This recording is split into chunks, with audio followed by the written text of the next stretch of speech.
Bueno, bienvenidos una vez más a Camino de Libertad, a esta ventana que gracias a Dios y como dije a Radio Next y a la organización Libéralos Ya se nos ha dado para que sirvamos como de herramienta para que podamos discutir aquí temas eh, que nos ayuden a encontrar herramientas para construir caminos que nos lleven hacia la libertad de Venezuela. Por eso se llama, por eso nuestro nombre de Camino de Libertad.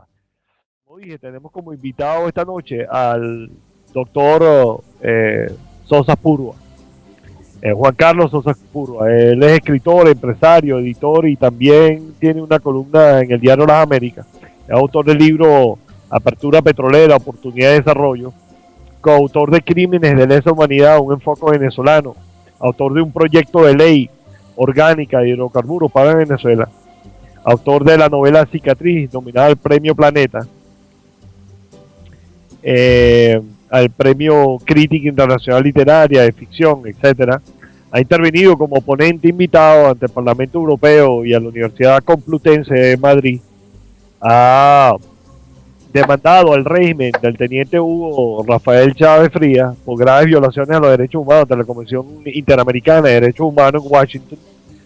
Asimismo, ha demandado al teniente coronel y a sus cómplices por delitos de terrorismo y crímenes de lesa humanidad ante el Tribunal Supremo de Justicia de Venezuela, la Audiencia Nacional de España y la Corte Internacional Penal La Haya en Holanda.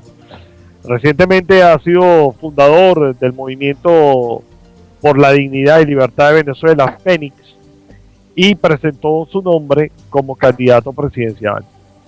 Como bien sabemos, también el, el invitado, el doctor Sosa Purua, es experto petrolero, ¿verdad? Eso nos da una idea de la capacidad de análisis de este venezolano, de este magnífico venezolano y que muchos de nosotros admiramos. Vamos a ver si ya está ahí. Buenas noches, doctor Apuro. ¿Me oyen bien? Sí, perfectamente, doctor Apuro. Bienvenido. Buenas noches, ¿cómo están? Muy bien, muy bien. Buenas noches. Feliz y honrado de tenerlo acá con nosotros. El placer es mío. Muchísimas gracias por la amable invitación, que de verdad me encanta estar en este programa. No, las gracias se las damos nosotros porque, como decíamos en la presentación, usted es una persona que tiene indudables capacidades y conocimiento de la grave situación en la cual Venezuela está envuelta en este momento y que nos puede ayudar a encontrar luces que nos ayuden a entender las salidas, sobre todo las soluciones a esta dificultad. La doctora Blanca Briceño, que está acá conmigo, y yo estábamos hablando en el preámbulo acerca de cómo el CNE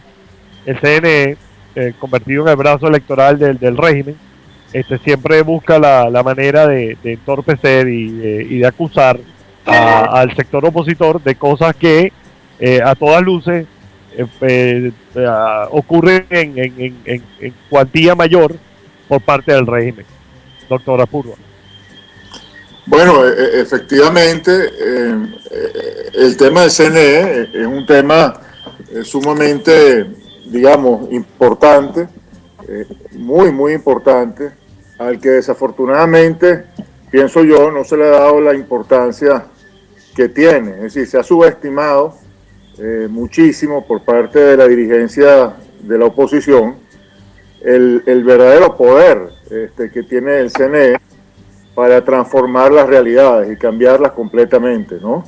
Eso es un poder que no se puede subestimar, porque definitivamente está blindado y está estructurado siguiendo pues unos parámetros bueno, sumamente profesionales por parte, bueno, de personas que tienen décadas haciendo trampas para mantenerse en el poder, ¿no? Entonces, a mí me parece que uno de los principales temas que tenemos que abordar en este mes que nos falta para el 7 de octubre es poner muy en claro, tanto en la comunidad nacional como en la comunidad internacional, de cuáles son todos y cada uno de los puntos que están flojos en el CNE, es decir, los tornillos que están flojos en el CNE y que van a hacer que toda la estructura democrática se caiga, a menos que, bueno, que esos tornillos se aprieten, y en todo caso, cuando se caiga la estructura, si se llega a caer, bueno, que sepamos las razones por las cuales se cayó, ¿no? El argumento bajo el cual, la premisa bajo la cual se sostiene que hablar de estas cosas es equivocado y es promover la abstención, es un argumento que a mi parecer es totalmente errado. Yo pienso que en Venezuela la situación está muy polarizada desde el punto de vista político, las definiciones políticas están muy marcadas, y la gran diferencia en cuanto a apoyo de calle la hacen básicamente las personas con carácter combativo, es decir, las que están dispuestas efectivamente a salir a la calle y a defender la libertad, pero que se sienten en cierta forma traicionadas por la dirigencia opositora, precisamente porque no toca estos puntos de los cuales yo estoy hablando. Lo que yo quiero decir es que si el candidato, si Enrique Capriles, pues, llegase a poner esto como bandera de su campaña, es decir, se transforma en un paladín, defensor, ya no de una supuesta elección democrática, sino de la libertad, y pone estos puntos álgidos sobre la mesa, muchas de esas personas combativas, que en principio no tienen ninguna intención de salir a votar, saldrían a votar, pero no porque crean en el sistema democrático mentiroso que tenemos, no porque crean que el CNE va a reflejar la voluntad que uno ponga en esa máquina, sino porque van a ser energía de calle. Es decir, lo importante es que ese día 7 de octubre, todo el país que quiera efectivamente tener una vida decente en Venezuela y tener una vida libre con progreso, salga a la calle a defender esos valores y esos principios. Porque lo que tenemos que tener muy en claro es que esos valores y esos principios no se pueden someter a ningún tipo de proceso electoral.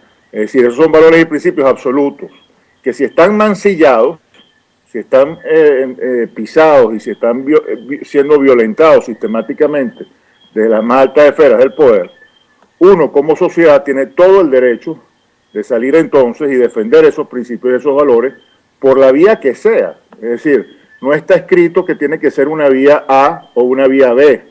Hay que tomar en definitiva el camino que sea necesario para lograr que esos principios y esos valores sean los que prevalezcan, ¿no? Oh, oiga, sin duda, doctora Purua, nosotros vemos con mucha preocupación que esos temas son como, no sé, como sagrados, nadie los quiere tocar y cada vez que uno los toca de pronto genera en mucha gente esa, ¿cómo le explico? Esa reacción incómoda de que se está promoviendo la abstención y que se está desanimando a la gente. Nosotros pensamos por otra parte que ¿cómo le explico?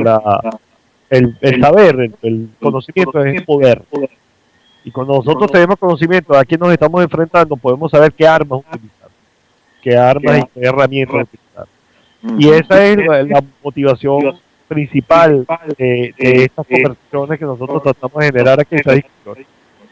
Porque estamos convencidos que la participación masiva puede ser la clave para que se lleve a cabo.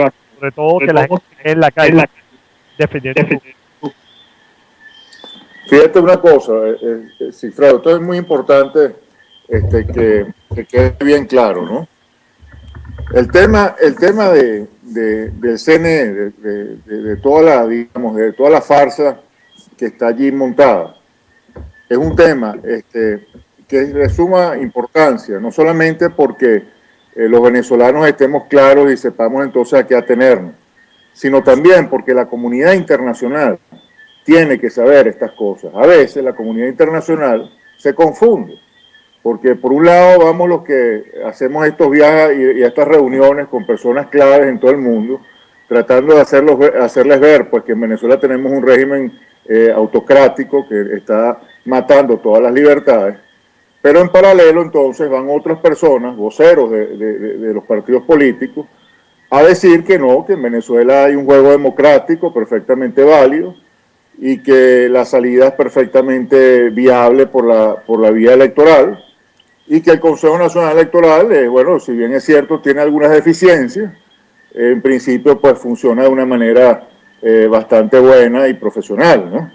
Entonces, claro, eso genera pues un gran problema a la hora de transmitir el mensaje y buscar los apoyos necesarios para que la comunidad internacional se solidarice pues con la lucha de los venezolanos que queremos la libertad, ¿no? Por otra parte, el que salgan en cierta forma los aliados o los voceros pues, del Comando Venezuela y de la Mesa de la Unidad a decir una y otra vez que todas las pruebas que se están haciendo dentro del CNE han resultado transparentes y han resultado fundamentos para estar tranquilos en cuanto al proceso electoral, y que lo único que critiquen sea el supuesto ventajismo por parte del presidente en el uso de los recursos públicos para promoverse como candidato, generan un precedente sumamente dañino, porque entonces cuando lleguemos al 7 de octubre y efectivamente nos quieran sacar pues el poco de conejos y el poco de lombrices y culebras de esos sombreros mágicos que tiene el CNE,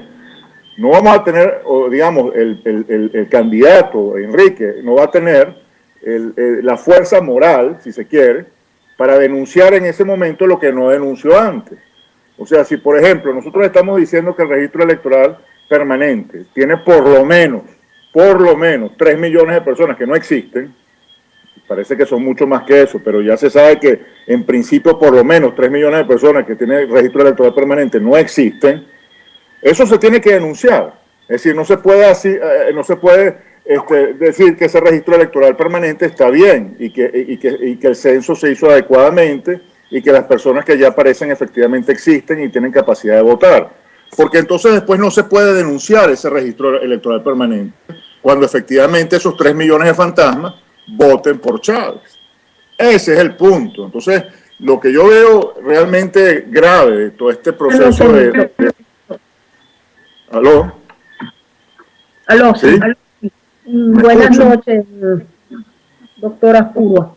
Bueno, en realidad es muy importante lo que usted está diciendo. Seguramente que ante la comunidad internacional y sobre todo con un centro Carter, y ahora se le ha sumado UNASUR acompañando elecciones que verdaderamente es muy difícil considerar que no estén viciadas, le quitan espacio a las denuncias que hacemos. Sin embargo, hacer las denuncias es importante porque donde quiera que vayamos y nos pongamos, estamos dejando testimonio de lo que está sucediendo, y esta gente no podrá ya más decir, no, yo no lo sabía. No, sí lo sabía.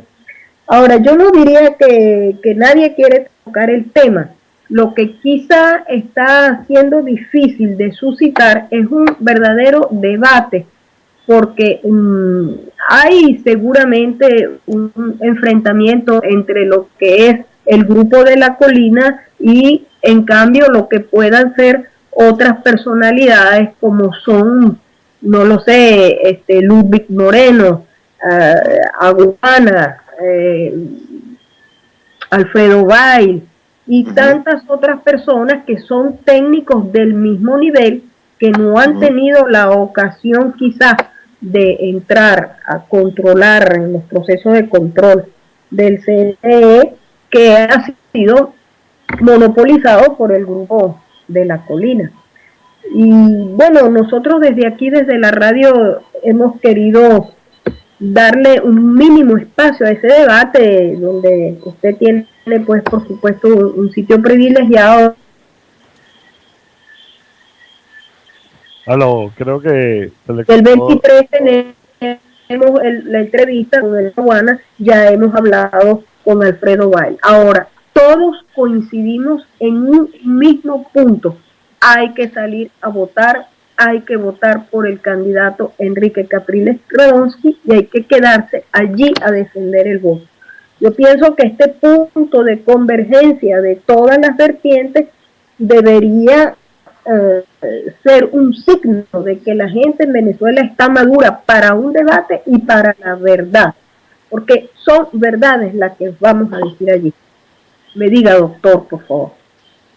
No, creo que ese punto es absolutamente válido que usted está diciendo, doctor Briceño. Sin embargo, si bien es cierto, efectivamente hay personas que están denunciando esto con muchísima propiedad, y usted mencionó alguno de ellos.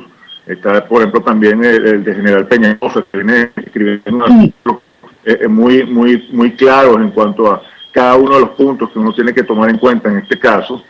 Yo insisto en que todas esas voces, en cierta forma, se las lleva el viento cada vez que aparece, digamos, los que principalmente son los, ante los ojos del mundo, digamos, los dolientes más directos, que son el candidato a la oposición y su entorno más cercano. Si ese grupo está continuamente subestimando la importancia de estas denuncias y más bien tratan de taparlas y tratan más bien de hacer ver de que se puede perfectamente bien neutralizar las trampas simplemente teniendo testigos de mesa, ya están dando pues unas señales equivocadas, porque cuando hagan el fraude que supera cualquier posibilidad, cualquier tema de testigos, o sea, el fraude trasciende el hecho de los testigos, mucho más complejo que eso, y para confrontarlo se necesita mucho más que testigos.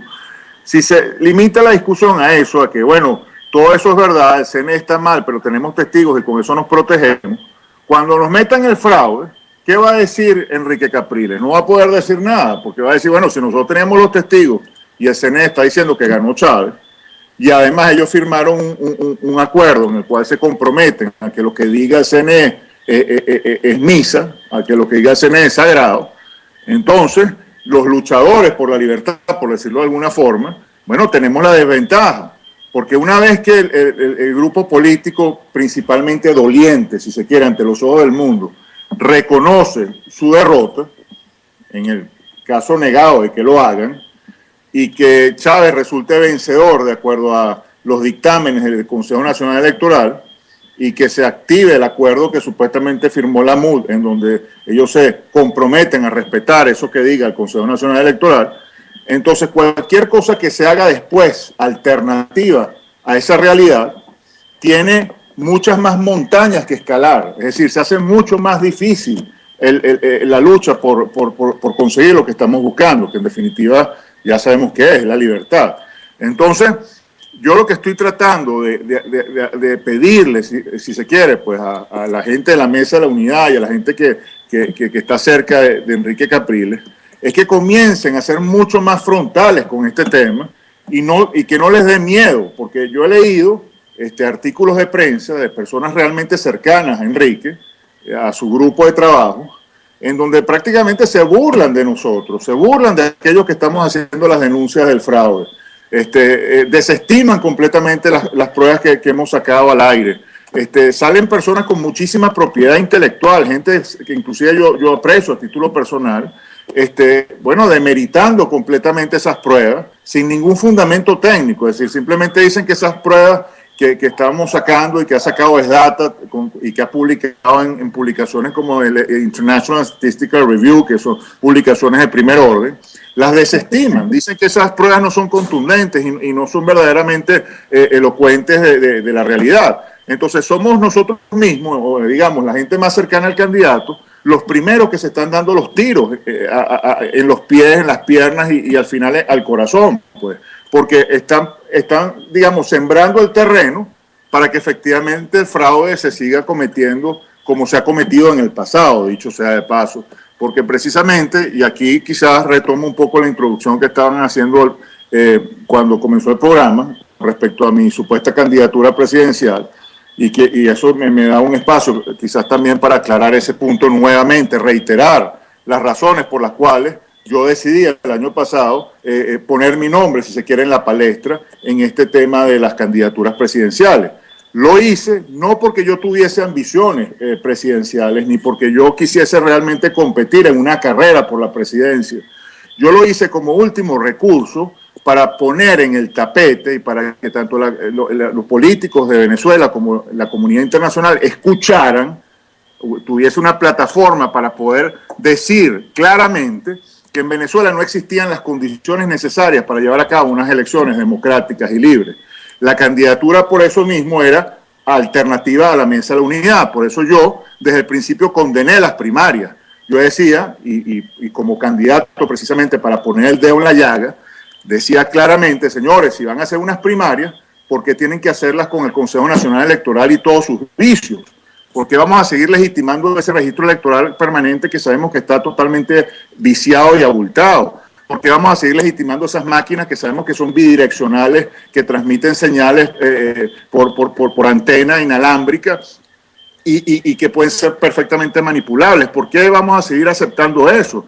¿Por qué vamos a seguir aceptando que de 5 rectores, 4 sean chavistas y 1 todavía no se sepa exactamente qué es lo que es? Definiendo los cronogramas, definiendo cuáles son las mesas aleatorias, definiendo cuáles son los procesos que se van a seguir, definiendo los calendarios. ¿Por qué vamos a seguir nosotros permitiendo eso? Si esas primarias se pueden hacer perfectamente bien siguiendo procesos alternativos que demuestren que se pueden hacer unos procesos electorales por vías distintas. No me quisieron escuchar y ahí se lanzaron sus primarias y legitimaron todo aquello. Entonces, bueno, yo tal como decía al principio, si no están dadas las condiciones, evidentemente yo no me voy a estar inscribiendo en ningún CNE porque yo no voy a estar legitimando ese CNE otra vez. Mi intención era seguir con la candidatura hasta el punto de que la denuncia de la falta de condiciones fuera tan evidente que, bueno, le diéramos un golpe a la mesa y que efectivamente el país siguiera la ruta que tenía que seguir para lograr su libertad. Pero bueno, ¿qué pasó? Que después de las primarias, la matriz de opinión se hizo absolutamente unidimensional, vetaron cualquier posibilidad de debate, cualquier posibilidad de discusión de ideas, y se generó un triunfalismo inmenso con respecto a la posibilidad de poder ganarle a Chávez por la vía electoral. Y se aplaudió las primarias y se felicitó a la Mesa de la Unidad y quedaron pues como los grandes estrategas, ¿no?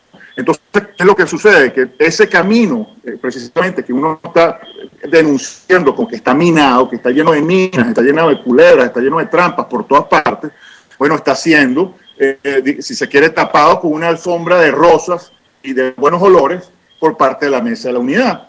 Esa es la gran desgracia.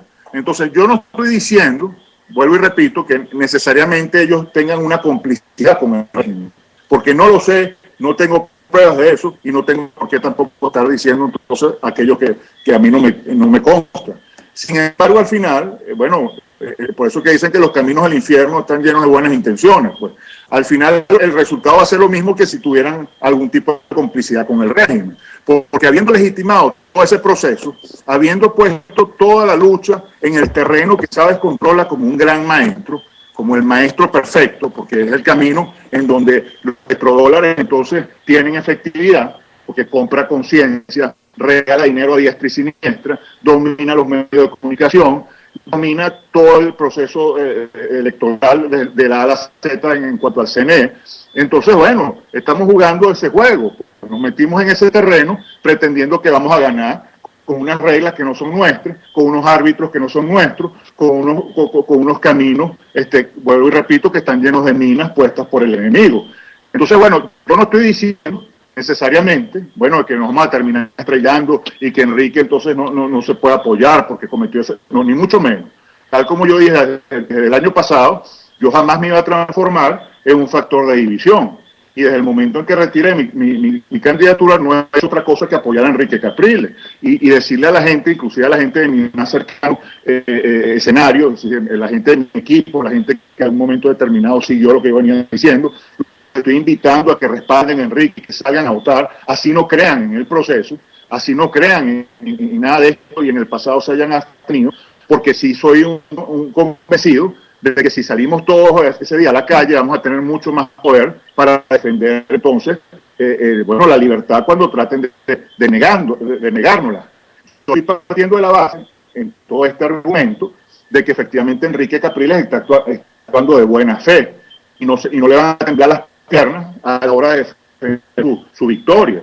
Pero bueno, es un acto de buena fe que uno está depositando sobre él. Yo espero realmente que eso sea así.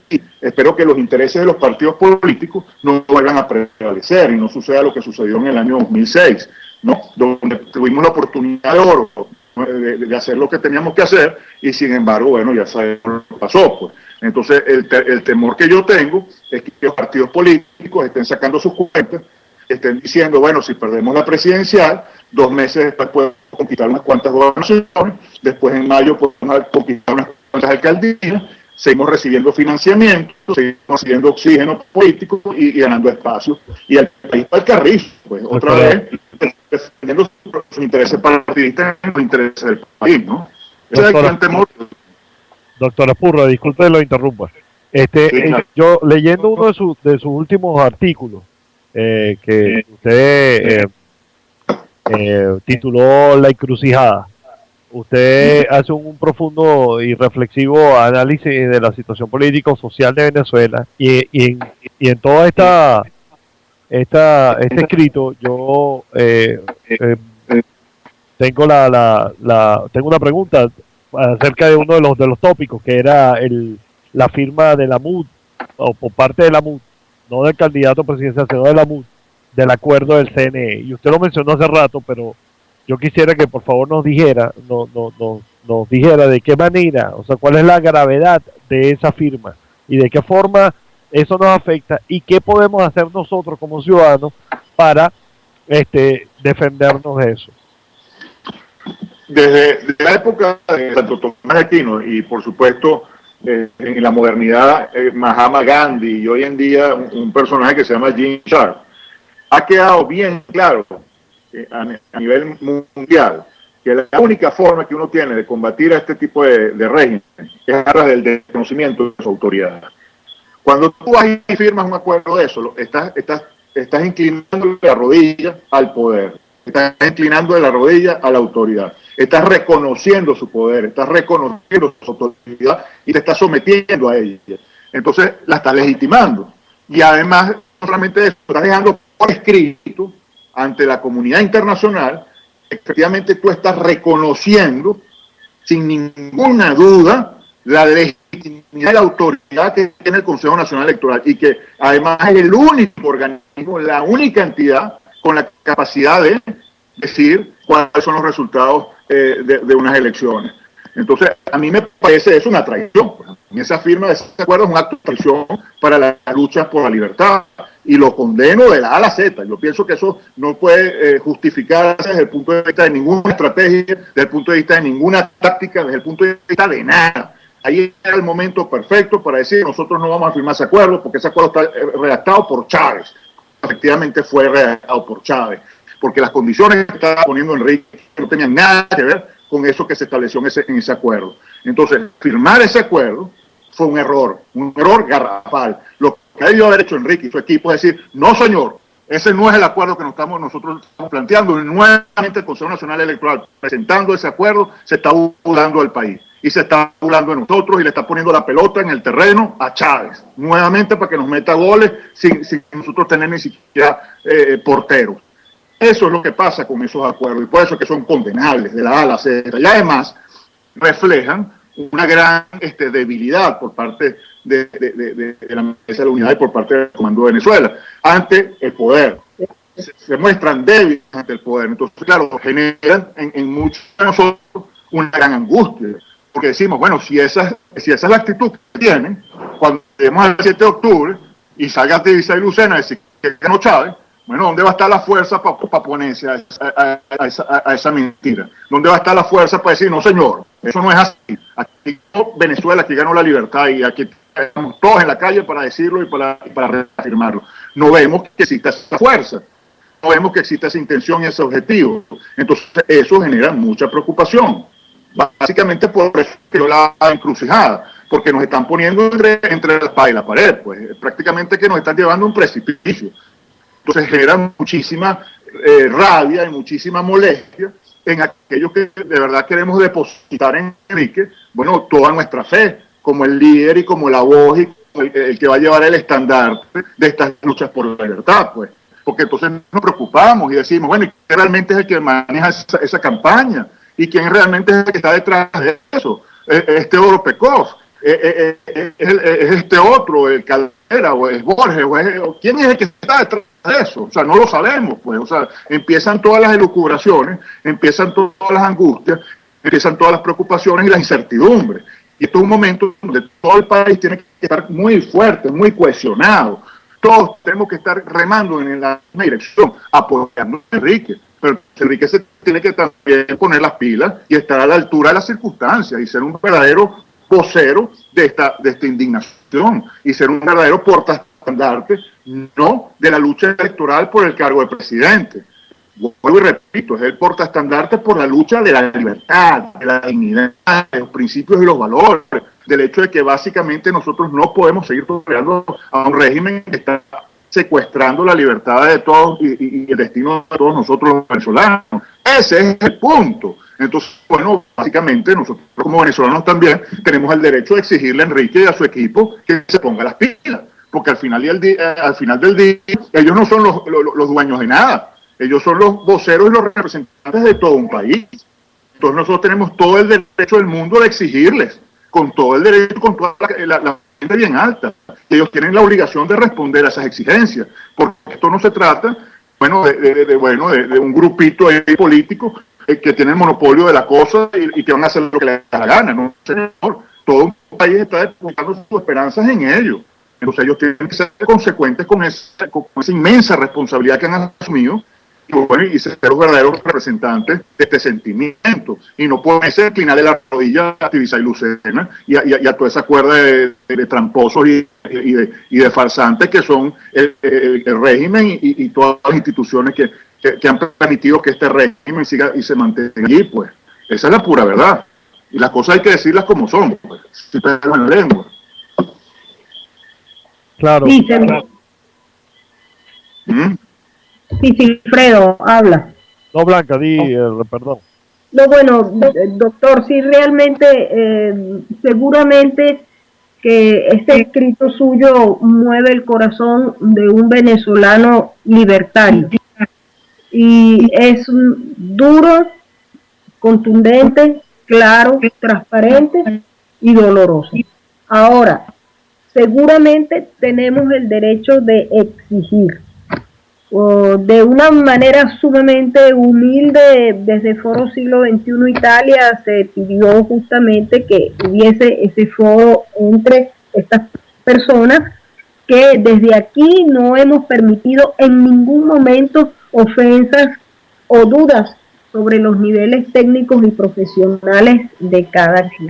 Ahora, hay una situación que usted acaba de nombrar. ¿Quién está detrás? No se sabe exactamente, pero sí hay una estructura política denominada partitocracia. Ahora, esta partitocracia, que no nos quiere oír, tendrá entonces que responsabilizarse en 6 años de un oprobio y de un usurpador y de un castrocomunismo, nazifascismo, fundamentalismo, que quién sabe hasta dónde pretenderá llegar esa enfermedad mental de un individuo, de querer someternos a 28 millones de personas, bueno, de 120.000 muertos más, porque son 20.000 por año, y ya llevamos un genocidio que yo defino físico, moral y cultural. Ahora, la minoría, ¿por qué una minoría sigue entonces gobernando? Hay una minoría que son los únicos que han podido hacer las técnicas, pruebas, etcétera, etcétera, desde el 2005, y no abren a otros con una mayoría del partido más. Entonces, ¿cómo nosotros podemos enfrentarnos a esta minoría para que abra a un debate? Todavía hay tiempo, son 51 días por delante. Yo, en ese sentido, he perdido la esperanza. Yo pienso que no nos va a dar el espacio necesario aquí al 7 de octubre para que estos debates se lleven a cabo.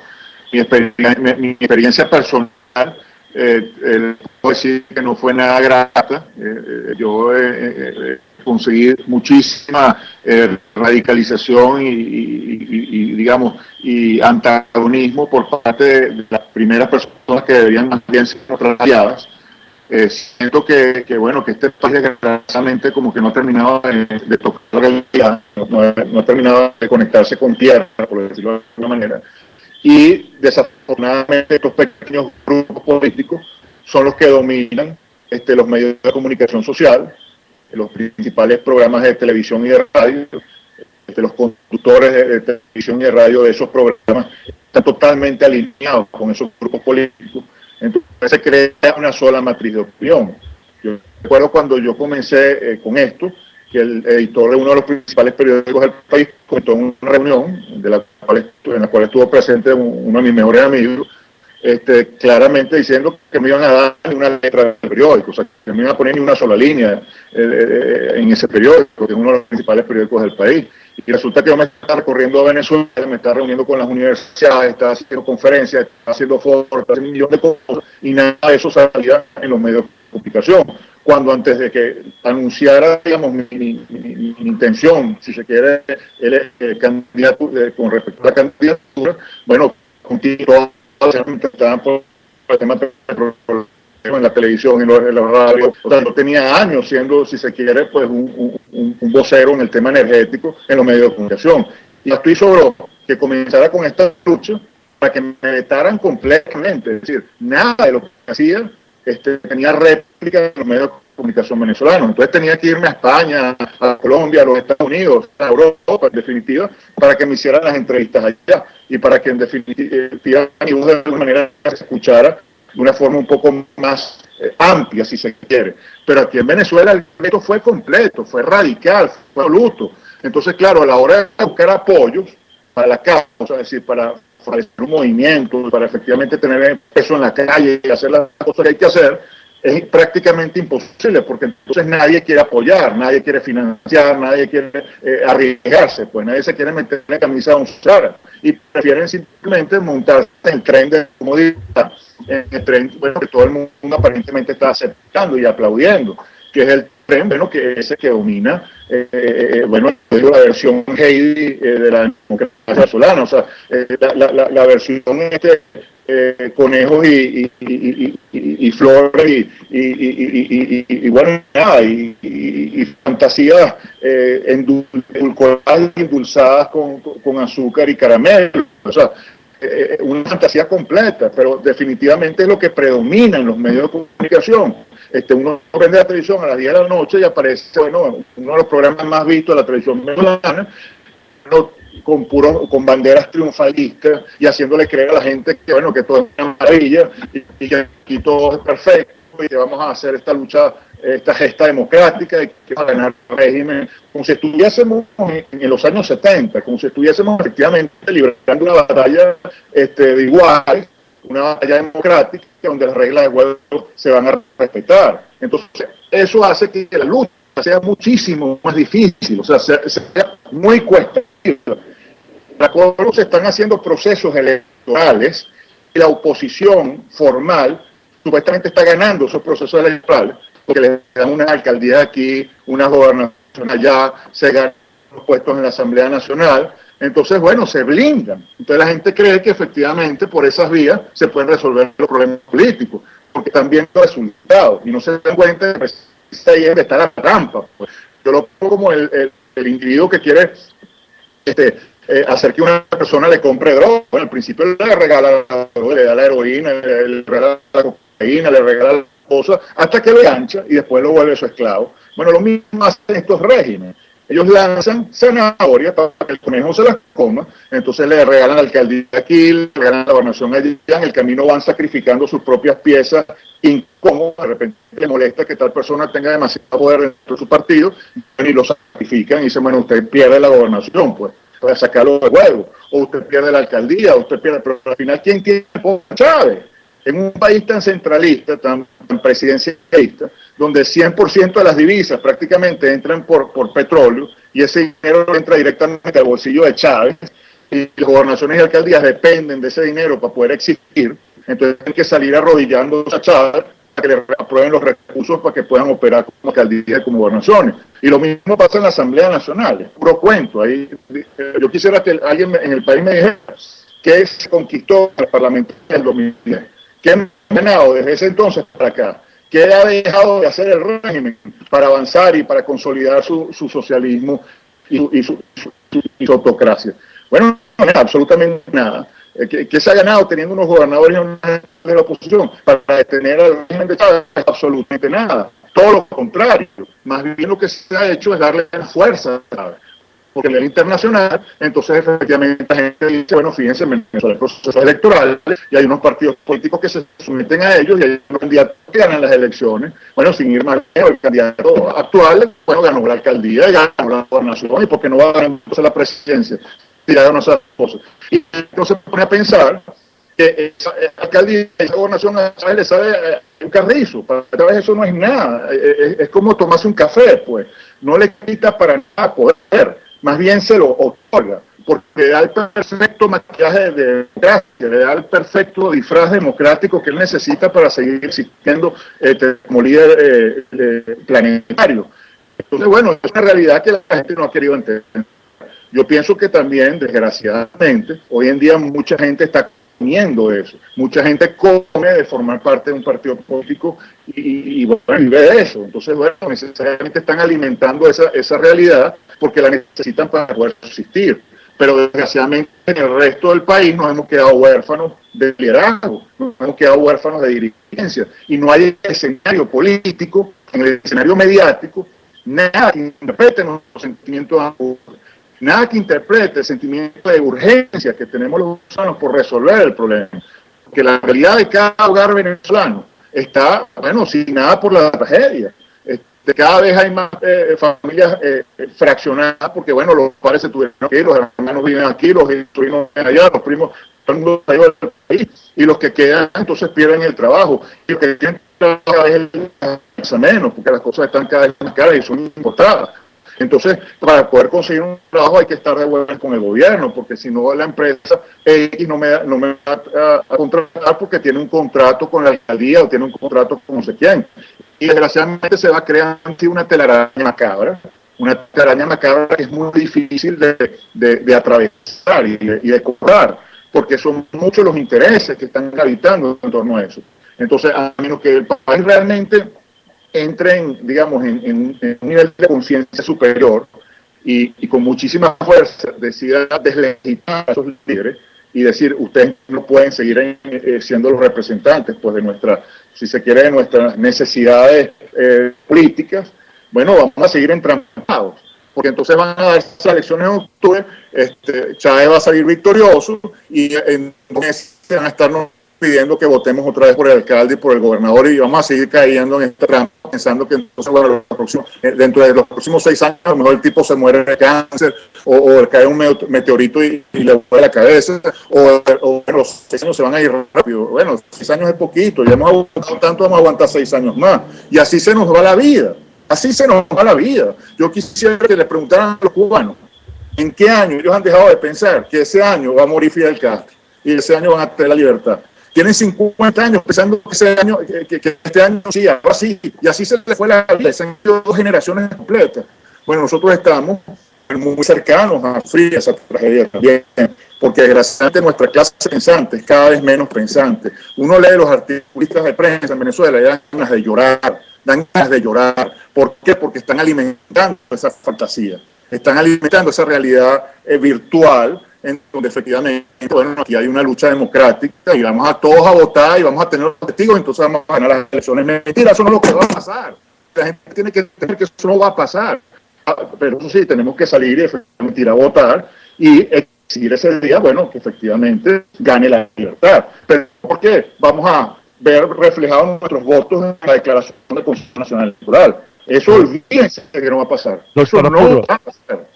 Doctor Apuro, por otro lado, nosotros vemos, bueno, por un lado vemos esto con bastante preocupación y que en un sector grande, lamentablemente de la vida nacional, política y informativa de Venezuela, vemos ese efecto avestruz de meter la cabeza en la tierra y bueno, vamos a mirar para acá y el resto no vamos a olvidar esto mientras tanto. Pero por otro lado, personalmente he visto al candidato Capriles, que ha comenzado a atacar al usurpador de Miraflores de manera frontal, despegándose un poco de esa estrategia de no confrontación que en meses pasados tenía la MUD, incluso desobedeciendo arbitrarias órdenes como la de que quítate esa gorra porque esa gorra no me gusta, porque la gorra tiene una bandera de Venezuela, etcétera, etcétera, es estupideces. Y hemos visto desafiar al candidato, al gobierno o al régimen en varias ocasiones cuando le han saboteado presentaciones o concentraciones políticas. En el día pasado le cerraron un aeropuerto en Guasipati, por allá llegaron en una curiara, o sea, realmente dando muestras de que realmente con acciones más que con palabras está dispuesto a luchar en contra de esas arbitrariedades y de esas dificultades en las cuales lo coloca el régimen, ¿no? Eso nos da sin ánimo de ser iluso, una gran confianza, porque eso anima a la gente en el sentido de que esta vez estamos contando con alguien que no va a dejar que esas dificultades se transformen en un triunfo fraudulento del régimen. ¿Usted qué piensa de eso? Yo tengo la misma esperanza que tú, Alfredo, sin duda alguna. Por eso que he insistido y lo he escrito muchas veces, que hay que apoyar a Enrique, ¿no? Yo le estoy dando un voto de confianza. Yo conozco a él desde hace muchísimos años y conozco a su familia muy cercanamente. De hecho, estaba inclusive emparentado por varias vías, por la vía sanguínea y por la vía política también. O sea que, digamos, el punto de mi afinidad con él es total. Es decir, pienso que es una persona muy meritoria y que ha sido toda su vida un luchador genuino. Y yo confío precisamente en esas características personales que él tiene para efectivamente él esté a la altura de las circunstancias y trascienda los intereses politiqueros y efectivamente ese día lleve todo este esfuerzo descomunal que ha emprendido, porque también hay que quitarse el sombrero por la campaña que ha hecho, es decir, por el esfuerzo que está haciendo de recorrerse el país de pueblo por pueblo y hablar y abrazar y decir y volver y tal y luchar.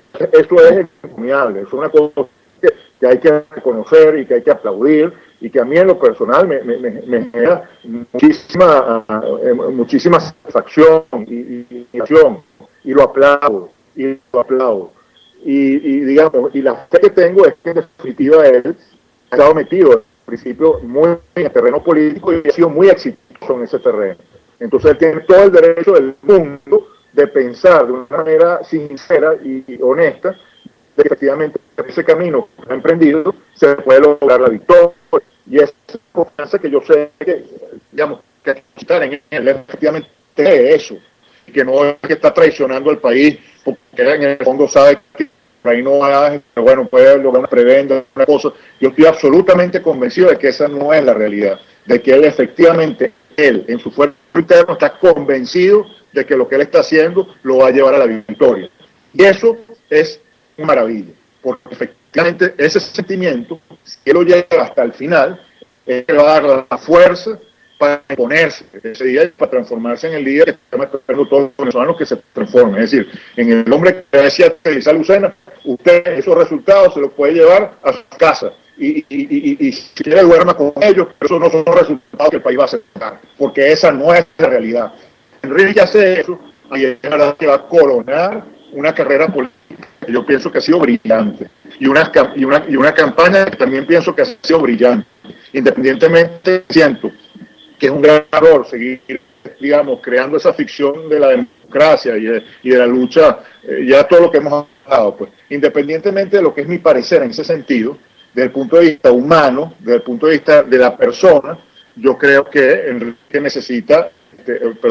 se ha ganado, digamos, el derecho de que todos, inclusive los más radicales, las personas que más escépticas estamos con respecto al sistema y con respecto a esa tramposería del CNE, lo apoyemos. Inclusive el más escéptico de los venezolanos, el tipo que más rabia puede tener en este momento, porque siempre que está siendo traicionado nuevamente por los partidos, tiene que saber apoyar a Enrique, porque tiene que diferenciar lo que son los intereses politiqueros a lo que ha sido una carrera política genuina, honesta y sumamente exitosa. Entonces, ahí es donde y yo lo he dicho también y lo he escrito, una de las razones también por las que yo, después de las primarias, decidí también retirarme de toda esta cosa, fue porque salió Enrique como candidato. Y eso tengo que decirlo con toda propiedad, es decir, porque yo de los demás no sé, pues quizás con uno que otra excepción les podría hablar muy bien, los demás no sé, no tenía elementos de juicio para decir si están actuando legítimamente, honestamente, y así no me han embarcado como lo de Rosales. No tenía ninguna posibilidad de saberlo con los otros candidatos. Mientras que con Enrique, automáticamente llegué a la convicción de que era una persona que efectivamente sí podía llevar el estandarte que yo quería defender, que era el estandarte de la libertad por encima del sistema. La libertad por encima digamos, del deber ser, o sea, del deber ser. Digamos, es la bandera del ser, es decir, de lo que tiene que ser, no de lo que dice el librito, no de lo que debería ser, porque bueno, la democracia debe funcionar así, no, lo que dice la realidad. Yo pienso que Enrique, perfectamente, por toda la trayectoria que él lleva, y por lo que yo sé que son sus condiciones humanas, que es una persona realmente auténtica en ese sentido, es una persona de muchísimos valores humanos, es una persona que puede tener la fuerza para que en el momento histórico en que toque, porque eso no es un momento fácil, ¿no? O sea, hacer eso no es nada fácil, o sea, lo que se le está pidiendo a él que haga es una cosa que puede hacer muy poca gente en el mundo, porque imponerse en una circunstancia como esa, cuando sabemos que hay milicias y hay vecinos repartidos por todo el país dispuestos a matar a diestra y siniestra, tenemos a unos militares totalmente corrompidos, no todos, dicho sea de paso, pero sí un fuerte contingente de ellos, bastante corrompidos, y un régimen que no tiene la más mínima, digamos, la más mínima sensibilidad humana, que es capaz de cualquier cosa para conservar el poder. Bueno, pararse en ese momento y decirle, no señor, usted no ganaron, no es nada fácil. Pero yo pienso que una persona como Enrique, con sus valores humanos, con trayectoria y con el nivel de esfuerzo que está poniéndole a esta campaña, puede ser la persona adecuada para ese momento. Y ya es donde todos los venezolanos tenemos que estar en la calle apoyándolo. Y por eso yo digo, a los más escépticos, hasta los más atencionistas, ese día tienen que dejar su escepticismo en su casa, tienen que dejar su optimismo en su casa y salir a votar.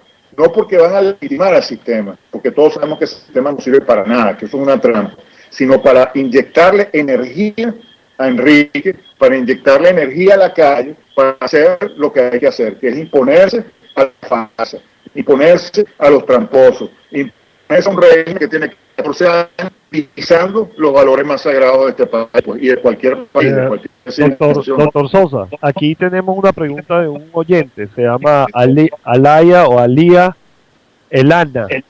Él pregunta ¿qué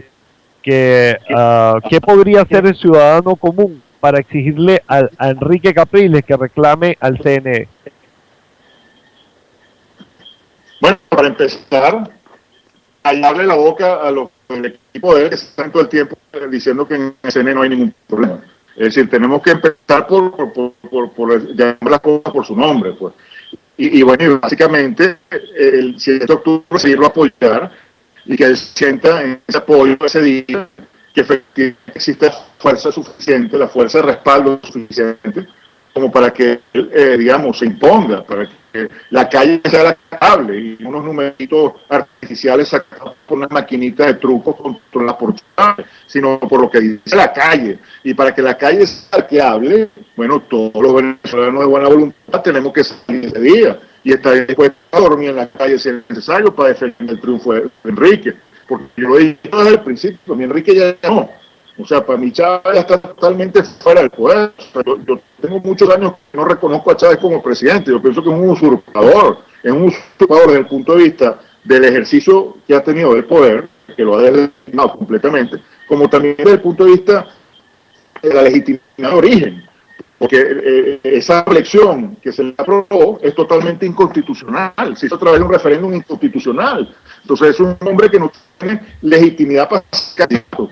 Entonces, bueno, él está fuera de la carrera para mí que ganó.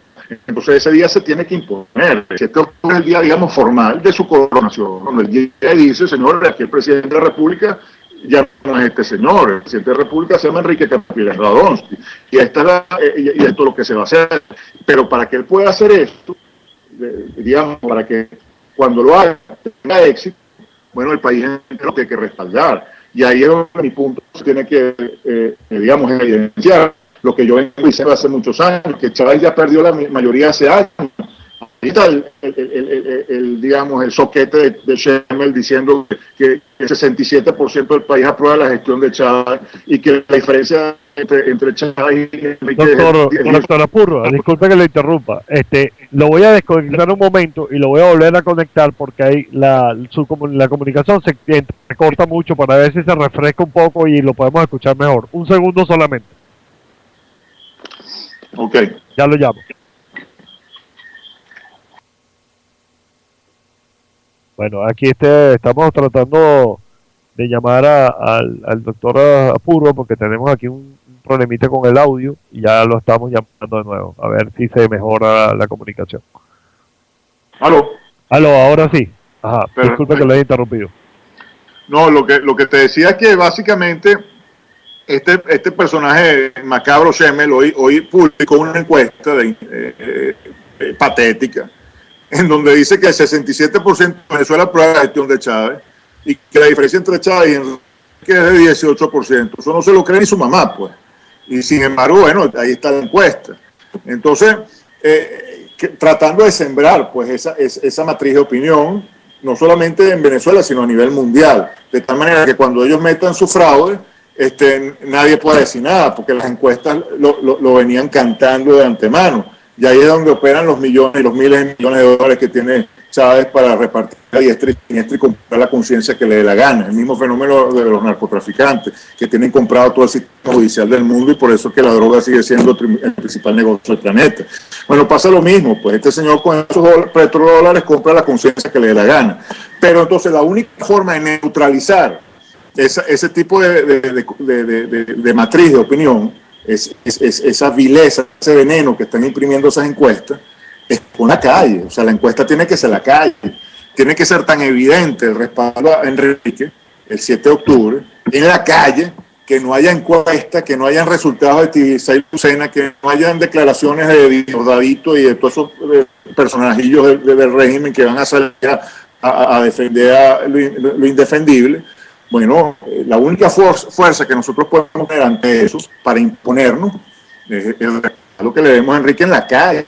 Por eso es que el 7 de octubre es tan importante desde el punto de vista simbólico. O sea, ese tiene que ser el día que hasta el perro de peluche de la casa tiene que salir a votar, pues. O sea, tiene que salir a votar todo el mundo. Doctor Apurro, sí. Aquí por nuestra página de Facebook, la doctora Ivonne Caldera Lolet le tiene una pregunta, que cómo debería dirigir la auténtica oposición capitalista liberal, el que gobierne con Capriles, el ñangarato decide del chavismo sin Chávez.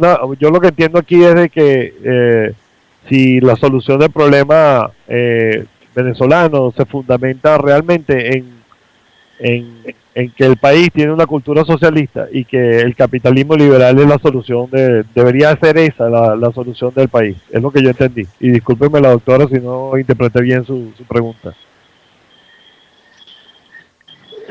Yo pienso que Enrique y cualquier persona, digamos, que sustituya a este oprobioso régimen, la única manera que va a tener para gobernar es a través de la aplicación de los principios, digamos, de gobierno que han funcionado en los 5 continentes. Es decir, que no dependen de una idiosincrasia, que no dependen de un nivel de desarrollo X, sino que sabemos que si se aplican, funcionan, ¿no?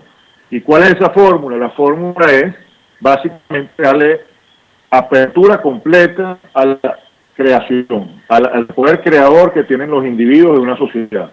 Es decir, el Estado tiene que básicamente transformarse en una palanca para que la sociedad sea la que conduzca los procesos. Entonces ahí, evidentemente, que se tienen que aplicar los principios que funcionan. Hay que hacer una apertura amplísima a las inversiones internacionales para que vengan todas las empresas del mundo a invertir en Venezuela, y bueno, y eso se traduzca entonces en prosperidad. ¿Por qué se traduce en prosperidad? Bueno, porque esas inversiones que se hagan generan empleo, y la gente cuando tiene empleo tiene poder adquisitivo, y cuando hay poder adquisitivo entonces la gente que comercializa y que produce productos pues puede venderlos, y los puede vender cada vez con mayores cantidades, y todos ganamos. Entonces de eso se trata, pues, y mientras más productivas sean las empresas, más impuestos pagan, y mientras más impuestos pagan, más ingresos tiene el Estado entonces para cumplir las funciones que le corresponden a un Estado, que básicamente son seguridad, defensa, administración de justicia, algo de infraestructura, salud y educación. Todo lo demás tiene que estar en manos de la sociedad, pues, de los individuos que conforman la sociedad.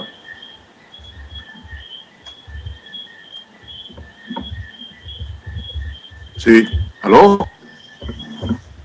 Aló, uno de los artículos que usted escribió últimamente, hablaba acerca de PDVSA, de la historia, bueno, la historia petrolera de Venezuela desde su inicio hasta la actualidad. ¿Usted cree, doctor Sosa, disculpe, podría ajustar ahí su audio, porque creo que hay un retorno allí que no nos permite más o menos...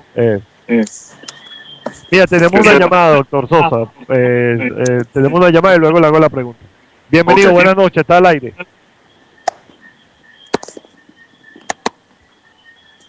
Bienvenido, buenas noches, estamos al aire. Se cortó la llamada. Bueno, doctor Sosa, la pregunta fundamental, la pregunta directamente es que si PDVSA está, sabemos que está en una situación bastante lamentable, pero todavía PDVSA podría ser el motor que ayudara a mover a Venezuela hacia un país de primer mundo. La industria petrolera, la industria energética, pero no PDVSA. PDVSA, yo lo ponía también en un artículo, como esa luz brillante que vemos de las estrellas que murieron hace cualquier cantidad de años, ¿no? Pero seguimos viendo su luz ahí y pensamos que la estrella todavía vive. PDVSA vive de sus añoranzas, PDVSA vive del ideario que sembró en el colectivo venezolano, pero PDVSA no existe realmente. PDVSA murió en el momento en que le puso la mano el Ejecutivo Nacional para hacer con sus ingresos lo que le daba la gana, pues, y transformarlo en un monstruo de 1000 cabezas, tratando pues de resolver todos los problemas del universo. Entonces PDVSA no existe ya, y sería un error tratar de revivirla, ¿no? Tratar de retornarla a sus años de gloria. Yo creo que se ha presentado la oportunidad perfecta para replantearnos completamente la fórmula del éxito. Y entonces yo ponía precisamente en esos artículos que tú mencionas un poco de historia, para que sepamos qué fue lo que funcionó y en dónde fracasamos, pues. Y lo que se demostró que funcionó siempre, por los resultados, no por lo que diga un analista u otro, por los resultados concretos del país, fue el momento en que la industria petrolera estaba en manos de muchas empresas transnacionales compitiendo entre sí. Ese era el momento de verdad, de gloria de la industria petrolera venezolana. PDVSA funcionó durante sus primeros años porque respetó esa herencia. Cuando se estatiza la industria petrolera, las empresas transnacionales básicamente se transforman en filiales de PDVSA, pero son las que siguen operando el negocio. Y todo el personal de esas empresas filiales es el mismo personal que tenían las empresas transnacionales. Entonces, básicamente, el mismo esquema se mantuvo hasta que comenzaron a crecer las necesidades fiscales del Estado, porque, bueno, creció la población, porque creció la deuda, porque, bueno, las necesidades del Estado se incrementaron, y entonces comenzaron cada vez más a intervenir en la gerencia diaria de PDVSA, al punto en que, bueno, comenzaron a pervertirla, a transformarla en un parapeto, en una perversión, pues, que terminó básicamente colapsando, transformándose en una empresa burocrática, con mala reputación, poco competitiva, sumamente endeudada y con una absoluta incapacidad de emprender proyectos de inversión ambiciosos que generen mayor productividad y mayor crecimiento. Entonces lo que tenemos que retornar es a lo que funcionó. O sea, tenemos que volver a hacer un proceso inverso a la estatización, o sea, regresarle la industria de los hidrocarburos a las empresas, tanto nacionales como internacionales, que quieran invertir en ese sector. Aparte que es un mito decir, bueno, el capital privado, esos vampiros y tal. Esas empresas transnacionales son las empresas más públicas que existen, porque cualquier persona puede comprar una acción y ir a un mercado y comprar una acción de esa empresa y ser accionista de esa empresa y exigirle a esa empresa entonces cuentas y una gerencia competente y profesional. La empresa más privada del mundo hoy en día es PDVSA, es una empresa oscura que no rinde cuentas, cuya administración es arbitraria, los gerentes son nombrados a dedo y no son nombrados por competentes, sino porque simplemente son fieles a una ideología política, porque son leales a un proyecto político, independientemente de que sean competentes o no. La empresa tiene unos resultados terribles y nadie puede exigirle nada, porque nadie tiene poder sobre la empresa. Entonces, doctor, la empresa... Sí. Disculpe, le interrumpe, le decía eso, le hacía ese planteamiento porque induciendo esa pregunta, porque nosotros vemos con preocupación, así como nos lo hace saber el amigo Robert Villarruel por Twitter, que desde ya el régimen está desestabilizando el posible gobierno de Capriles, porque ha endeudado a PDVSA, la sigue endeudando, está buscando endeudamiento ahorita, creo que en China, para provocar en la nación un caos insoportable. Bueno, ya eso existe, Cifredo, o sea, ya lo que pueden hacer quizás es seguir, o sea, seguirle pintando rayas al tigre, pero ya quiere estar rayado todo lo que tiene que estar rayado. O sea, efectivamente la deuda de PDVSA es insostenible. Lo que hemos tenido, nosotros no, como venezolanos, digamos, el gobierno ha tenido suerte de que el precio del petróleo se ha mantenido por encima de los $100 y eso le ha permitido tapar muchos huecos, porque con el precio del petróleo a esos niveles y con las reservas que tiene Venezuela, sigue recibiendo financiamiento, es decir, cuando coloca los bonos de deuda, los siguen comprando, porque bueno, sigue siendo un buen negocio. Pero la deuda efectivamente es abismal y lo más triste del asunto es que una deuda que no se ha adquirido para proyectos de inversión que eventualmente sean productivos y paguen esa deuda y además den ganancias, sino que es un endeudamiento para gasto corriente, gasto que se va a bolsillo roto, pues, que se va por el despeñadero. Entonces es un gasto improductivo. Entonces, evidentemente eso provoca que nos endeudemos sobre la deuda, es decir, que empecemos a pedir prestado para pagar deuda, que es lo que está pasando. Hoy en día PDVSA es una empresa que está en rojo, es increíble. O sea, Rockefeller decía que el mejor negocio del mundo es el negocio petrolero bien administrado y que el segundo mejor negocio del mundo es el negocio petrolero mal administrado. Pero nosotros hemos batido el récord Guinness demostrando que con el negocio petrolero también se puede quebrar.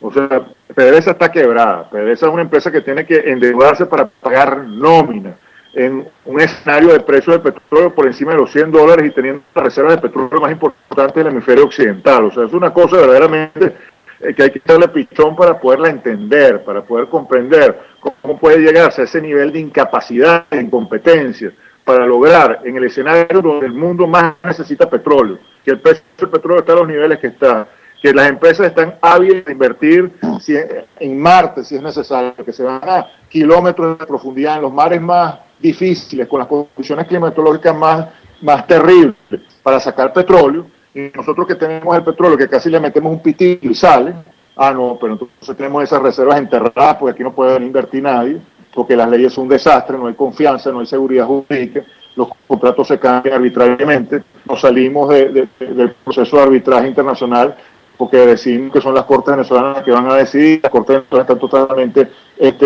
parcializadas al gobierno, entonces nadie invierte.